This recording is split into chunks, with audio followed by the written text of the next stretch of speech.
Okay, so I did a little short video, like a literal YouTube short on here, this engine a little while ago. But now that it's pretty much done, I wanted to dedicate some more time to make a little bit of a longer video talking about this latest project I finished up. This is a custom built nickel plate road, former Wheeling and Lake Erie S4 Berkshire. And to my knowledge, this is the only S4, well, semi-accurate S4 in O scale. And I mean, there's not many of these models of engines in really any scale. There's a couple of brass ones in HO. And then MTH and Lionel both have done, you know, quote unquote Wheeling and Lake Erie Berkshires. But a real Wheeling Berk, or in this case, a nickel plate S4, differs a lot from a traditional nickel plate engine. And the Lionel ones and MTH ones are just generic MTH nickel plate Berkshires with Wheeling and Lake Erie lettering on them. Now this one started life, this is a former MTH engine. This started life as a nickel plate style Berkshire, letter for the Louisville and Nashville. It's an old Proto 2 5-volt. And I bought it like 2 years ago with, I just bought it. It was a pretty good deal. In retrospect, I probably wouldn't have bought it if, hindsight's 2020, but I had it, started taking it apart, and the boards, the old Proto Sound 2 boards just gave out on it. And it sat in pieces for a while. I tried to sell it for a very low price, and for whatever reason, a lot of deals fell through and things like that. And I ended up keeping it. And back in the beginning of summer, I decided to finally go ahead and see if I can convert this thing into an S4 Berkshire. Now the S4s were original Wheeling and Lake Erie built engines. They were built by Alco in the late 30s. And they were similar to nickel plate engines, the nickel plate's own Berkshires, but they did differ a little bit. They had all roller bearings. I think they were just a little bit more modern than nickel plate engines, and that includes like the later ordered nickel plate engines. When the Wheeling and Lake Erie was folded into the nickel plate in 1949, all the former Wheeling engines were relettered for nickel plate, fit in their numbering series, and the Berkshires they had like 30 of these were lettered to renumbered to the 800 class. So this is the 809, would have been formerly in the Wheeling, the 6409. And the main differences that I modeled on here were, if you look at the front, I guess we'll just go down from the front here. The boiler front here, this is actually a 3D printed boiler front. This part is 3D printed. The actual boiler, smoke box. The smoke box front is 3D printed, this whole area. And then the smoke box door here, that is I think the original MTH one. So I just designed and 3D printed a new front on here. And the reason for that was hinges, or the lack of hinges. On the Wheeling engines, there was no hinges on the side. Nickel plate ones, there was. So it's 3D printed. It's pretty sturdy with all the paint and weathering and stuff. You can't really tell that it's plastic, or this is all die cast, or this is all die cast. The only thing I did do was, the number boards are actually included. They're also 3D printed.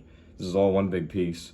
I added rivets on here out of just a little bit of white glue, just daubed some white glue all around the edges. And of course adding to the bell, the class lights, all that wiring, and the headlight and Mars light. But the actual shell of this is 3D printed, so that was brand new. And if we look down here, now funny story with this pilot, this engine was taken apart for a while. I ended up using it, kind of parted it out to make other engines. And the original pilot on this thing is now on the front of one of my Lionel Berkshires, ironically. It's on the front of my 2765, my C&O engine I built. And so the pilot on this thing is actually from that Lionel Berkshire that I made in 2765, and it ended up on here. I JB welded it, and all my stuff always gets passed around. So anyway, this pilot here, again, it's a Lionel pilot, JB welded. These are 3D printed steps because at some point, this thing's in my parts bin, it lost its steps for one reason or another. So I 3D printed these steps. And then on the original pilot here, it had a servicing platform in the front. That was what the nickel plate engines had. The Wheeling ones didn't have a servicing platform, so I took the Dremel and grinded all that out of there. And then I, again, 3D printed these little, I'm not really sure what these are, but these are 3D printed. The flag box here is 3D printed. And then these two support beams going up to the smoke box are also 3D printed. So that's all done. And then I added some piping and things back there. And this is a like piano wire across the front, because I had to remove the old one in this process of getting rid of all the original servicing platform here. So that's all done. And then again, more 3D printing. My brother actually was able to 3D print these for me. I've gotten a lot better at 3D printing, but still have a long way to learn. But these two footboards are 3D printed because again, the Wheeling and Lake Erie engines had footboards on both the engine and the pilot of the engine and the tender pilot on the rear, which so I have two sets of these, one for the front and one for the tender. But that's all 3D printed there. I think they look really good. They actually have, oh, shadow's in the way, but they actually have, you can kind of see they have a real drainage holes in there, which is pretty cool. But yeah, the front end, again, the front end got the most work as far as, you know, grinding and cutting and grinding and 3D printing, but it looks pretty good. And the headlight here, this is a brass part. The Mars light is a Lionel Mars light. Now on the side here, again, the Wheeling Berks had inside bearing pilot trucks. They didn't have that big apparatus on the outside of the wheel. This is the stock MTH wheel, but the little outside parts are screwed on, so I unscrewed them, and then where the axle was sticking out here to connect into the, you know, I guess the bushings on the frame there, I just ground that down with the Dremel again and sanded it down and painted it, and it looks pretty good.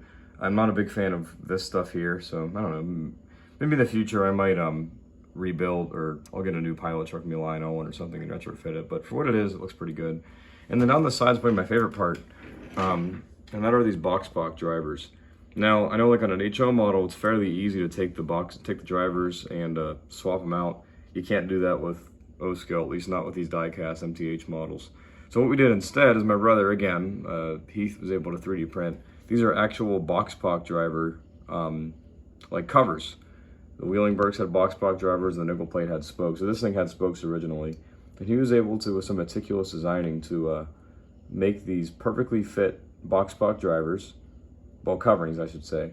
And they go over, they're all different. They go over all four of the wheels. Again, all custom designed to each wheel. And he also made a little thing that goes around the outside of the cover to close up that gap between the wheel and the tire. And they look great. Very happy with them. There's a little bit of a difference here in this one with the counterweight. Wasn't going to try and modify that, but it looks pretty good. Well, it looks really good, I think. And the spokes are still behind the wheels. If you look close, you can tell. I thought about removing them, but it was going to be way too hard with the die cast and the Dremel wheels. The cutoff was too big and all that. So, but I mean, honestly, from a distance, you would never be able to tell. If the camera, well, you definitely can tell if the camera won't focus. There we go. But yeah, I think it looks really good. Really happy with the wheels, and it really makes it look very unique. Another thing I forgot to mention is I removed the feed water heater as well. The Wheeling Berks end of a feed water heater, you know, a big thing ahead of the stack. And I also 3D printed this thing and ran some piping down the sides. And I don't really know what half of this stuff is. It's just following the prototype pictures. Also replaced the builder's plate. It's kind of hard to tell, it's weathered over, but it does have all the Alco stuff on it. I custom made that in Microsoft Word and some styrene. Pretty simple. Now down the side here, it had a couple different air tanks and things. I removed those air tanks, again, per prototype. It's not 100% accurate, but I did add all of this piping down the side. And again, it's all just based off prototype photos. I'm not sure any of it is, and it's not totally accurate, but it at least captures the flavor. It's like that on both sides. So I think there was an air tank right about here. I removed that. Now I have the piping running down, and it's all 3D printed brackets. Catching a theme here, 3D printing is one of my favorite things about this hobby. Super, super helpful. Then on the cab, the other main thing I did here was replace all these windows. These are custom designed and 3D printed windows. So I ground out and cut out the old, it had like the 6 little pane window, and replaced it with this one. And again, prototype photos, it's made to look pretty close to what the real one was. And you see it has all the decals, W&LE lesser, and has the S4 down here. And then down below the pilot truck here, I also added a spacer to close the gap between the trailing truck and the firebox. You can see there's obviously still a gap there, but it's a lot closer than it was before, and it's also 3D printed. You can kind of see it down there. It's this thing right here. Above here, I rerouted the whistle cord so it comes down, it goes through the sand dome, and then comes out, sand dome then comes out over here, and then runs down to the cab. That's accurate. The main differences between this model and the prototype, there's a few, but again, in my opinion, they're fairly minor. The first one is the sand dome is different. This should have a a much smaller and just differently designed sand dome. You know, an HO where it's plastic, you probably just pop the old dome out and drop a new one in. With the die cast model, it'd be a hell of a lot of cutting and grinding, and I don't care enough to do it. I'd probably mess it up trying to do it anyway, so I'm letting this go. That's one difference. The other big one is that this, on a real engine, this was all roller bearing. It had roller bearing rods. The trailing truck here was roller bearing. You know, all the tender wheels were all roller bearing, and there was some different rivet patterns in the tender. But again, that's just not worth trying to change. You know, I don't really care enough to modify this. I think it's close enough. But aside from that, I mean, it captures the vibe fairly closely. It definitely looks better than anything that Lionel or MTH will try and pass off. I think it's the closest thing that you can find. On the tender here, the tender is pretty much stock aside from, you know, repaint and redecal. On the rear though, I did add footboard pilots. I also put a KD coupler on the rear. There is, well, actually, I got rid of the headlight back here. I originally had a tender light right about here. So I got rid of all of that. I got rid of the class lights down here. I 3D printed some little tender brackets. And then I ran a headlight, moved the headlight up to here. That's correct for the wheeling. And I also redid some of the railing around here. Originally the railing went all the way around like this. On the wheeling engines, for a different reason, it came also about here. And then it stopped just shy of the headlight, and this was just open over here. And you can still see, if you look closely, like where I grounded it off. The shadow's really not gonna be helping in my favor, but it's probably better anyway, because you can see where all the marks or whatever are. Again, I think it looks fine. These things aren't perfect in real life. But yeah, cosmetically, that's what it has, all on the inside. Or on the outside, I mean. On the inside, I did put that DCC, the Soundtrack's Blue Nami in here, and I'm very impressed with the Blue Nami. I think it's a great system. The install was fairly easy. I posted a little short on it if you haven't seen it that shows some of the sounds and lighting. So it has an accurate wheeling 5-chime whistle in here. You know, it has a great sounding chuff. It has the dynamic exhaust, so it adjusts to the load and the grade. All the custom lighting with the cool Mars light feature and the headlight, and you know, I'll post some more videos of it later of it running, but I am very impressed with it. But anyway, this is probably my favorite custom build that I've done so far. I'm really happy with it. It's really unique, and the MTH engines specifically are really good candidates for something like this. And now that I have all the parts on hand, I might do another one. I might have the 809 or maybe like the 814 or something, because there was, in the era that I model, the area and the era that I model, there was a handful of these running around at the very end of Steam. There was like 5 or 6, so I wouldn't be against getting, you know, building another 1 or 2 of these. It was a fun project, and like I said, now all the parts are on hand and I know what to expect. I could probably do one of these in a week or so. But anyway, just wanted to show that off. Thanks for watching, and I'll post some more soon.